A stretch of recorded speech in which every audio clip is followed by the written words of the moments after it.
بسم الله الرحمن الرحيم الحمد لله وكفى والصلاة والسلام على الحبيب المصطفى صلى الله عليه وعلى آله وسلم تسليما كثيرا. اللهم صل وسلم على محمد. إن الله وملائكته يصلون على النبي يا أيها الذين آمنوا صلوا عليه وسلموا تسليما. رب اشرح لي صدري ويسر لي أمري واحلل عقدة من لساني يفقه قولي.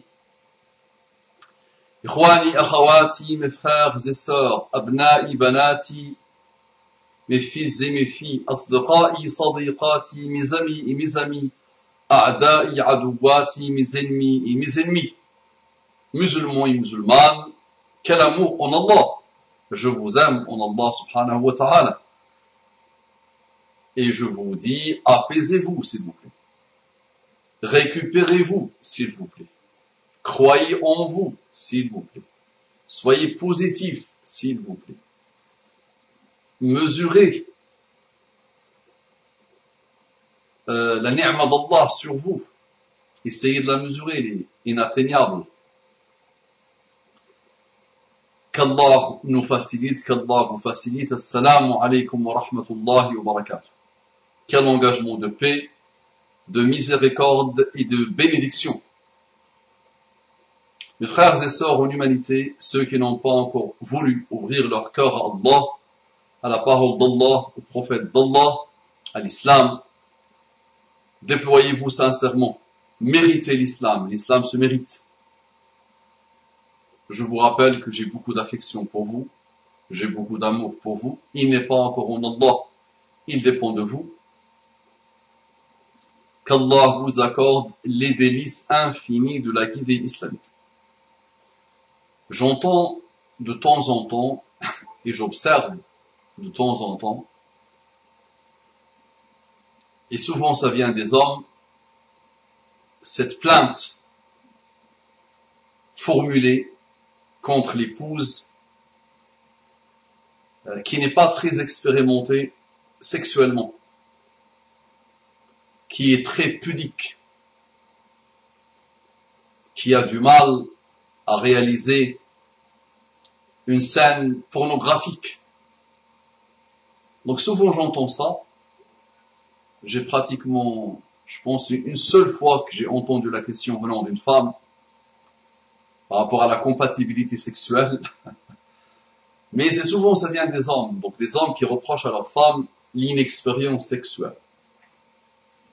Vous êtes déjà en train de vous dire, la réponse est simple, pourquoi ce type de sujet? Mais croyez-moi, quand tu es dans des couples à essayer de les réconcilier et tu entends que l'une des premières problématiques, c'est le fait que la femme est inexpérimentée, ou parfois elle n'a pas beaucoup de désir sexuel, ou elle n'a pas d'envie sexuelle. Et quand tu entends des hommes fornicateurs qui mettent la faute sur la femme aussi, c'est parce que ma femme n'a pas beaucoup d'expérience, c'est parce qu'il n'y a pas une grande compatibilité sexuelle que je fornique. Donc tu te dis dans quel monde nous sommes, malheureusement. Et tu te dis, qu'est-ce qui s'est produit pour qu'on arrive à ce type de dérive? Je dis à mon frère, tu es un incapable sexuellement, tu ne vaux pas grand-chose, tu me connais direct et franc, quand tu fantasmes sur ta femme, en attendant d'elle d'être la prostituée avec laquelle tu forniques. Je viens de commettre un abus de langage, plus besoin de prostituée, plus besoin de métique, plus besoin de sites de rencontres, avec le portable, avec Facebook aujourd'hui, avec les réseaux sociaux, tu peux faire tomber le nombre de femmes que tu veux, sans même que ça te coûte de l'argent. Donc quand tu attends de ta femme de reproduire La scène fornicatoire, ça se dit pas. C'est que tu as perverti ta fitra. Tu peux me dire, mais Mustapha, je veux quand même sentir de belles choses lors de l'acte sexuel. L'acte sexuel est devenu la Mecque de beaucoup de musulmans et l'occupation principale de beaucoup de non-musulmans. Et la règle devient la fornication et l'exception devient le mariage et la chasteté et la pudeur. Tu peux me dire, Mustapha, mais j'ai besoin, moi, d'une compatibilité sexuelle. J'ai besoin d'élever le niveau. Je dois te dire oui, il n'y a pas de problème. Il n'y a pas plus beau que l'acte sexuel halal. Il n'y a pas plus laid, il n'y a pas plus horrifiant, il n'y a pas plus malheureux, il n'y a pas plus déstabilisant que l'acte sexuel haram. Mais l'acte sexuel, ya habibi, se construit, comme j'aime bien le répéter. Cette femme que tu as eue avec une kalima, taqullaha fin nisa, craignez Allah en les femmes, cette femme pudique, chaste, qui te pose problème aujourd'hui, et que tu compares dans ta tête et dans ton imagination à des pourritures fornicatrices, cette femme, peut-être, tu ne la mérites pas. Et méfie-toi de toi et de tes shayatines quand Allah te donne une ni'ma à qui tu n'accordes pas l'importance qu'elle mérite. L'acte sexuel se construit sur la durée. Et tu peux vivre une excellente expérience sexuelle sur beaucoup d'années, pleine de khayr, pleine de bien-être, pleine d'épanouissement, pleine de toutes les bonnes choses.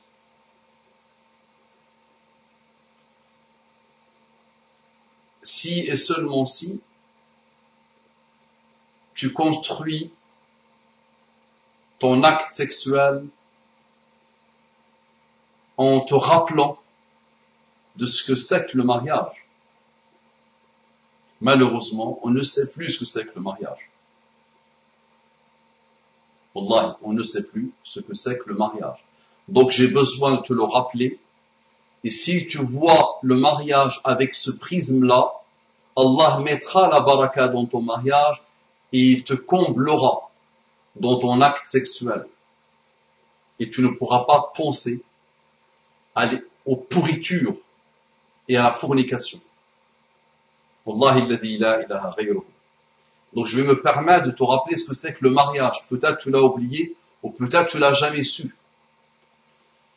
اسمع وإذا أخذنا من النبيين ميثاقهم ومنك ومن نوح وإبراهيم وموسى وعيسى بن مريم وأخذنا منهم ميثاقا غليظا. اسمع, lorsque nous prîmes des prophètes leur engagement, de même que de toi, Ya Muhammad, sallallahu alayhi wa sallam, de Noé, d'Abraham, de Moïse et de Jésus, fils de Marie, et nous avons pris d'eux un engagement solennel. Quelle malheureuse traduction.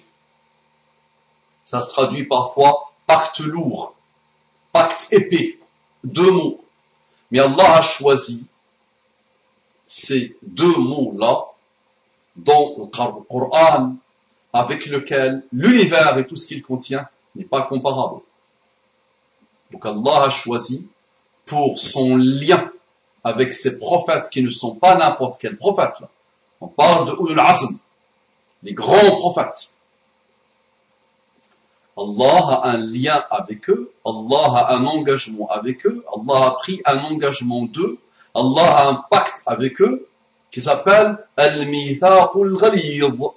Très bien.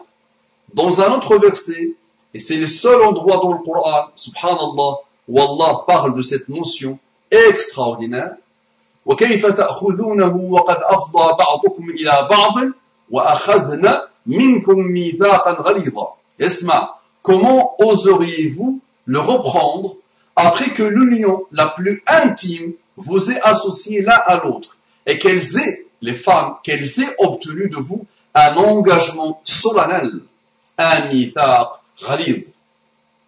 Est-ce que c'est par hasard qu'Allah a appelé son lien avec les prophètes Ulul Azm, il a appelé ce lien-là, cet engagement-là, ce pacte-là, il l'a appelé mithaq ghalidh, et il appelle cet engagement de l'homme envers sa femme, envers son épouse, pure, chaste, pudique, très très bien éduquée, qui a de très très belles valeurs, qui n'a pas grandi dans la fornication, qui a un respect pour son corps, qui a un respect pour ton corps, qui a un respect pour sa relation, et qui a besoin de toi pour se construire, et te construire, et vous construire dans cet acte, dans ce pacte qui s'appelle Mithaq al-Ghalidh, d'accord? Et toi, tu rêves de voir en elle les prostituées, les femmes qui se sont vendues à Shaitan, hein? La hawla wa la quwwata illa billah. Donc, est-ce que tu penses qu'il y a un hasard dans cela? Donc, je te le dis directement et franchement, tu es un incapable sexuellement. Et tu t'es déconstruit depuis plusieurs années dans le façade, dans la perversion de la fitra, dans la pornographie. Donc tu ne vois le mariage, tu ne vois l'acte sexuel du mariage, lors du mariage, pendant le mariage, l'acte sexuel halal, tu ne le vois que par le prisme du haram, billah. D'accord? Donc je t'annonce la bonne nouvelle, ou la très mauvaise nouvelle. Tu as pensé que tu étais capable, et que tu étais un étalon, et que tu as bien goûté à la relation sexuelle. Wallah, tu n'as rien vu. Donc tu as forniqué avec combien? Compte, commence à compter. 1, 2, 3, 4, 5, 10, 20, 30, 40. Tu n'as rien vu. Ou alors, je te le dis, c'est direct malheureusement. Tant que tu n'as pas vu la pureté de l'acte sexuel lors de ton mariage avec ton épouse, wallahi, tu n'as rien vu. Maintenant, mes sœurs, s'il vous plaît, mes sœurs, vous êtes éprouvés par des hommes qui se pensent capables, alors qu'ils sont incapables, fornicateurs malheureusement, d'accord? Qu'Allah subhanahu wa ta'ala vous facilite. Je dis à mes femmes qui ont des maris non fornicateurs, faites aussi un effort sur vous-même. Ne soyez pas traumatisés par l'acte sexuel. Naam, nous avons grandi dans une culture où l'acte sexuel, où tout ce qui s'approche du corps est blâmable et mauvais. Ce qui fait que nos femmes sont complexées, traumatisées, bloquées, rigides, malheureusement. Donc à vous aussi de vous débloquer. Ça dépend de vous, ça dépend de vos maris. Oh les maris, si tu comprends vraiment ce que c'est que la notion de l'mithaq al-ghalidh, tu vas t'aider et tu vas aider ton épouse à goûter, à savourer l'acte sexuel. Souvent, c'est une torture pour la femme. Souvent, c'est une souffrance pour la femme. Souvent, elle ne ressent rien, la pauvre.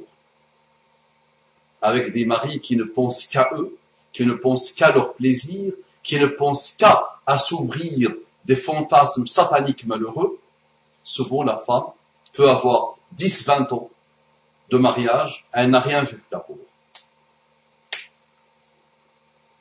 Donc facilitez-vous la vie sexuelle, mes frères et sœurs, en revenant à chaque fois, et je ne vous le rappellerai jamais assez, revenez à la pureté coranique. Essayez de comprendre qu'est-ce que le mariage, pourquoi le mariage, quelle est la différence, finalement qu'est-ce qu'il est, rien, 2 témoins, un tuteur, la femme parfois n'est pas tuteur, 2 témoins, simple, subhanallah, n'est-ce pas? La fornication peut te mener à la mort, peut te mener à la dépression, peut te mener à tuer, à l'avortement malheureusement, peut te mener à la déprime, a beaucoup de malheurs, elle est beaucoup plus, tu penses qu'il est beaucoup plus facile que l'acte du mariage. L'acte du mariage est très simple, subhanallah, mais on ne l'a pas compris. Et c'est pour ça qu'il n'y a pas de baraka, il n'y a pas d'amour, il n'y a pas de rahma, il n'y a pas de mawadda. Souvent, tu entends des femmes dire des merveilles de malheur sur leur mari. Maintenant, monsieur le fornicateur, attention. Allah est clair, tu le sais bien, on te l'a rappelé plusieurs fois. Wala taqrabu zina, interdiction totale de se rapprocher, de s'approcher de la fornication. Innahu kana fahishatan, c'est une turpitude. C'est Allah qui parle. Wa sa'a sabila. Et quel mauvais chemin. Donc tu goûteras aux répercussions, tu goûteras au malheur, tu goûteras aux perversités de ce chemin. Souvent les gens sont frappés par des malheurs de toutes sortes, subhanallah, et ils oublient pourquoi. Et ils ne savent pas pourquoi. Donc il n'y a aucun intérêt dans le haram. Il n'y a aucun plaisir dans le haram. Il n'y a aucune expérience dans le haram. L'expérience se construit, se goûte, se savoure dans le pacte lourd, le halal. Mon frère, ma soeur. Salam alaikum wa rahmatullahi wa barakatuh. On entend des choses. Et on observe des choses, et on voit des choses, et nos cœurs sont devenus blancs, les cheveux de nos cœurs sont devenus blancs. Wala hawla wala quwwata illa billah.